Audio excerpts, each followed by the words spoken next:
Good morning friends. आज ही बहुत दुख की बात प्रकट होने जा रही है क्योंकि कल हमारे भारत के देश के फर्स्ट सीडीएस यानी chief defence of staff general Bipin Rawat का डेड हो गई है। ये बहुत ही दुख यानी सैडनेस की बात है। हम सभी जानते हैं तो ये ऐसे व्यक्ति थे जिन्होंने सर्जिकल स्ट्राइक भी की थी म्यांमार कंट्री में जाकर अंदर जाकर उनको आतंकवादियों को यानी कि कुछ भी किया था। यानी कि ये देश के बहुत ही इम्पोर्टेंट व्यक्ति थे जिनका हाल ही में डेड हो गई है। बहुत ही दुख के साथ प्रकट होने वाली बात है। तो मैं आपको बता देता हूँ, ये देखो, ये आपके जिसका नाम था बिपिन रावत यानी कि जनरल बिपिन रावत थे इनका नाम। इनका जो बॉर्न हुआ था, ये बॉर्न हुआ था 16 मार्च 1958 उत्तराखंड में हुआ था और इनकी डेथ हुई थी कल ही की डेट में हुई थी। जिनको मैं उस दिन कल मैं आपको वीडियो नहीं लिखा पाया क्योंकि उस कल ही आपकी ग्रुप डी के एग्जाम्स की डेट आई थी, इसमें आपके लिए वीडियो नहीं बना पाया। लेकिन वो ऐसा मेरा मन भी नहीं कर रहा था कि जिससे मैं अपनी खुशी को जाहिर करूँ। लेकिन कल हमारे भारत ने एक ऐसा मतलब योद्धा खोया था। कल एक बात भी चल रही थी ट्विटर पे, तो यानी कि उसमें एक आता कि यानी कि स्वर्ग में ऐसे किस योद्धा की कमी रहेगी जिसको हमारे इंडिया के योद्धा को बुलाने के लिए घोषणा की गई थी। क्यों बुलाया गया था, इतनी बुरी दुख की बात है। तो मैं आपको बता देता हूँ, जनरल बिपिन रावत थे ना, ये भारत के प्रथम सीडीएस अधिकारी बनाए गए थे यानी चीफ डिफेंस ऑफ स्टाफ बनाए थे। ये बनाए गए थे 1 जनवरी 2020 को बनाए गए थे और इनका बॉर्न हुआ था 16 मार्च 1958 में उत्तराखंड में हुआ। इनकी डेथ इनकी कल ही हुई थी यानी यस्टरडे हुई थी। तो आपकी हुई थी 8 दिसंबर 2021 को हुई थी। और ये मतलब ये इनके जो विमान था ना, मैं आपको बता देता हूँ, कुछ बातें चल रही हैं। इनका जो विमान था ये आपका था MI-7B8। ये इनका विमान का नाम था MI-7B5। 8 नहीं था, ये 5 था। जो कि ये कहाँ का विमान था, ये आपका रशिया का था। कहाँ का था ये? रशिया का था। और ये आपका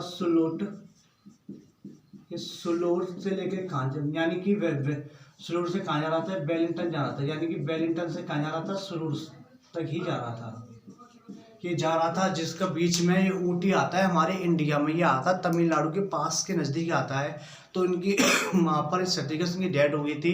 ये बहुत ही दुखद की बात है। बच्चों में शॉर्ट ही वीडियो बना पाऊंगा क्योंकि बहुत ही सैडनेस की बात है। देखो, हमारे इंडिया में तुम सभी जानते हो पाकिस्तान, चाइना यानी कि देश ऐसे कंट्री है यानी कि हमारी बहुत ही हमले यानी वार होते रहते हैं। लेकिन उस समय हमारे भारत के इंडिया के जवान के बेटे सब बहन सब शहीद होते रहते हैं। ये बहुत ही दुखद की बात है। तो मैं आपसे एक ही रिक्वेस्ट करना चाहता हूँ, मुझे कुछ ज़्यादा रिक्वेस्ट नहीं करनी है। देखो, ना तो मैं आपको देख पा रहा हूँ ना आप मुझे देख पा रहे हो। आप मुझे देख रहे हो लेकिन आपको मैं देख नहीं पा रहा हूँ।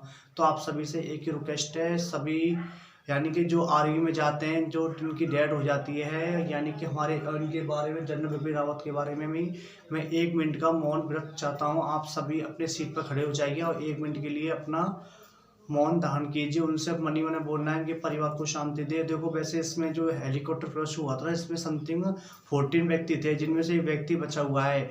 एक व्यक्ति अभी हाल ही में नाजुक हालत में हॉस्पिटल में भर्ती है। तो यानी कि इसमें जो व्यक्ति थे ना, जो है बिपिन रावत थे, उनके साथ में देखो अंत तक आपने कहीं देखा, अंत तक इनकी वाइफ भी मौजूद थी। यानी साथ में शायद में दोनों ही व्यक्ति की डेथ हो गई थी। एक तो जनरल बिपिन रावत, साथ में इनकी वाइफ भी थी, दोनों की डेथ हो गई थी। तो आपसे यही गुजारिश है, हाथ जोड़ने से विनती है कि आप अपनी सीट पर खड़े हो जाइए, 1 मिनट का मौन धारण कीजिए। स्टार्ट करता हूँ अब।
तो बच्चों आज के लिए इतना ही है। मैं आपको इसके बारे में और क्या बताऊं, थोड़ा बच्चा और बता देता हूं। देखो ये बनाए गए थे, सीडीएस बनाए गए थे, ये बनाए गए थे आपके 1 जनवरी 2020 में। ये फर्स्ट सीडीएस बनाए गए थे पूरे इंडिया के। और इन्होंने देखो 99 में एक युद्ध हुआ था, हमारा हुआ था कारगिल का युद्ध। तो कारगिल युद्ध में इन्होंने एक बताई थी, कमी बताई थी, यानी कि अभाव बताया था कि इन्होंने कहा था कि यानी कि नेवी, आपका एयरफोर्स यानी कि नेवी और भारतीय सेना, यानी कि भारतीय सेना और जल सेना, यानी कि इन्होंने तीनों की कमी बताई थी। यानी तीनों में थोड़ी कमी रह गई थी उस युद्ध के दौरान। लेकिन हमने उस समय भारत के, यानी भारत ने, हमारे इंडिया ने पाकिस्तान को मार गिराया था कारगिल युद्ध में। एक 2016 में आप सभी जानते हैं, बहुत ही इंपॉर्टेंट थी। 2016 में हुई थी सर्जिकल स्ट्राइक में भी इन्होंने कहा था, सर्जिकल स्ट्राइक हुई थी। इन्होंने कहा था कि अगर पाकिस्तान एक गोली चलाएगा तो हम अपनी गोली दागेंगे, जिनको हम गिन नहीं पाएंगे। तो एक मुझे बात याद आ गई, ना संघर्ष ना तकलीफ तो क्या खाक मचा है जीने में, बड़े बड़े तूफान भी थम जाते हैं जब आग लगी हो सीने में। तो मैं आपका अपने भाषा को, अपनी लैंग्वेज को ही विराम देता हूँ। तो देखो बच्चों, यही दुआ करना जिस व्यक्ति की यानी जिस माता पिता का बेटा खो जाए या किसी डेड हो जाती है भारतीय सेना में, बहुत ही दुखद की बात होती है, बहुत ही प्रकट की बात होती है। तो बस मेरा यही अंतिम चरण है, और कुछ भी मैं नहीं कहना चाहता हूँ। तो बच्चों खुश रहना, मस्त रहना। बच्चों, महिलाएं, सैनिकों, किसानों का सम्मान करना, यही तो मैं आपको बार बार रिपीट करता हूँ। बच्चों, महिला, सैनिक, किसानों का सम्मान करना, यही देश की जान है, यही देश की शान है। तब तक till then take care, thank you, जय।